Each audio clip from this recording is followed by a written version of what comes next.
Hello everyone, life of Rasu ব্লগে আবারও আপনাদের ওয়েলকাম। আজকে সানডে, আজকে আমরা অন্ধ্রপ্রদেশের লেপাক্ষিতে ঘুরতে যাব। তাই সকাল সকাল উঠেই আগে চা জল খেয়েই আমরা দুপুরের খাবারের জন্য এই চাউমিনটা বানিয়ে নিচ্ছি। ছোট ছোট টিফিন বক্সে করে নিয়ে নিচ্ছি, কারণ যেতে তো অনেকটাই লেট হবে।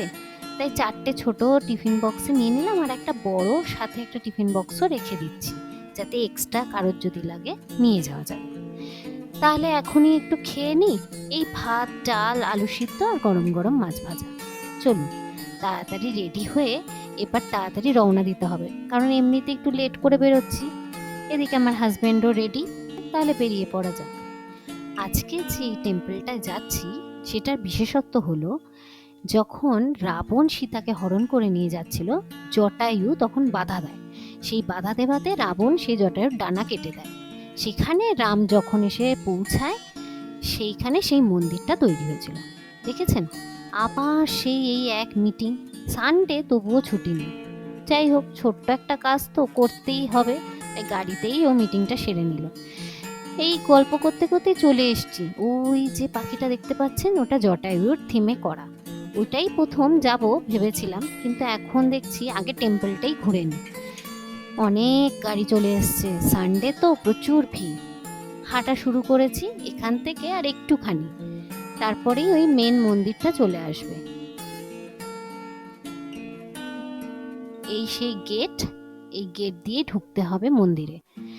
অনেক বছরের পুরনো মন্দির, 1530 খ্রিস্টাব্দে তৈরি।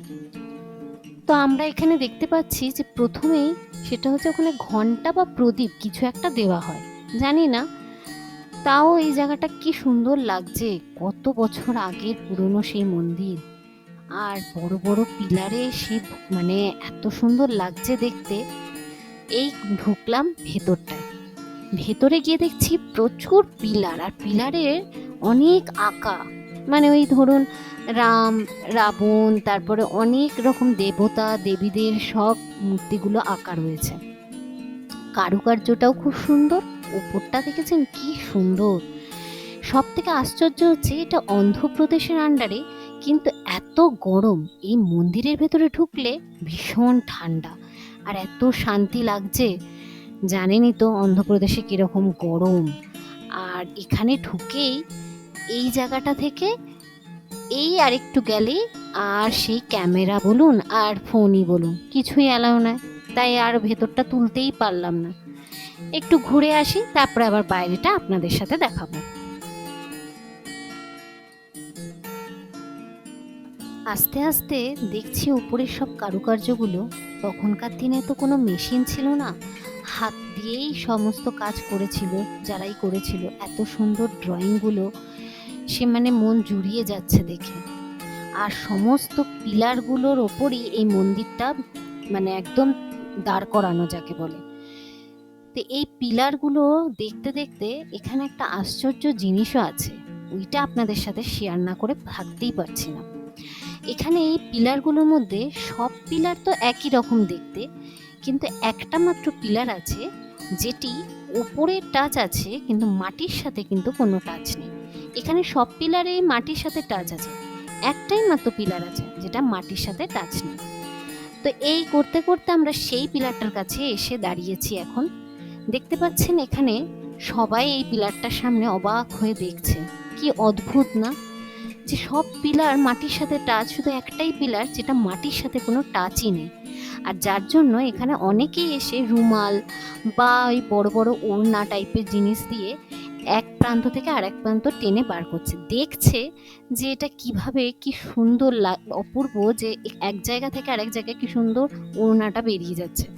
তো সবাই করতে করতে আমি আর আমার হাজবেন্ড ভাবলাম আমরাও একটু ট্রাই করে দেখি, তাই আমরাও এটা ট্রাই করলাম। বেশ মজার কিন্তু, বলুন।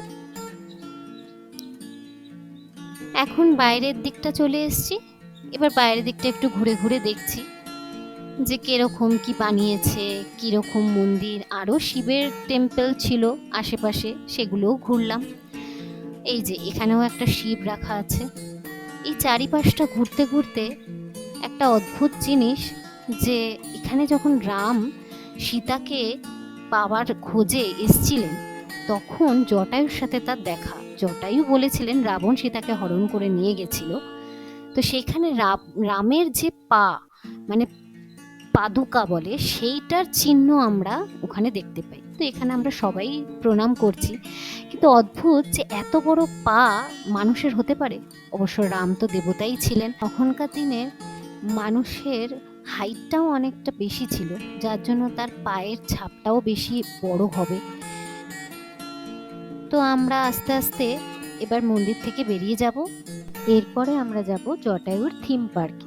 প্রথমে যে দেখালাম না জটায়ুর পাখিটা, সেই জায়গাটায়। তাহলে আমরা নেক্সট ভিডিও নিয়ে আবার আপনাদের সাথে শেয়ার করব। টাটা।